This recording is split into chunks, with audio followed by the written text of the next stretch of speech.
aṣọ lọ́jọ́ akégbàjúre o ọ̀dọ̀ọdún ní sákóruwé ọ̀dọ̀ọdún lèrúwà wà ọdún òní dùn kámárì gbàǹtì lórí àtẹ ọdún ọlọ́jọ́ ọdún ìṣẹ̀ǹbáyé tó ń ṣàfihàn ìlú Ilé-Ifẹ̀ gẹ́gẹ́ bí orírun ayé tọdún 2020 tó ń wọlé dé.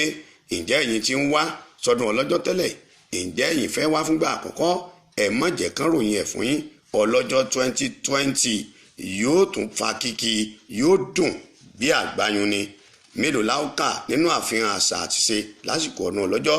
Ṣé ti gbàjúre ni, ìlàgún àbí àsìkò tí Ọọ̀ni Adéyẹyè ẹni Ògún Ìṣọ̀jájá kejì yóò gbé adé àrè jáde níbi tẹ́ni tó bá ti fojú kan adé àrè tógun ayé rẹ̀ ó sẹ́ bó ti rí àti lódodo. Ẹ darapọ̀ mọ́ wa fún ohun gbogbo tó ní ṣe pẹ̀lú ọdún ọlọ́jọ́ 2020 lórí YouTube yín nípa lílọ sí ọlọ́jọ́ 2020 ọlọ́jọ́ tọdún yìí àgbà rẹ̀ ni. Ẹ wá kájọ ṣe àfihàn àṣà ìṣẹ̀ǹbáyé wa.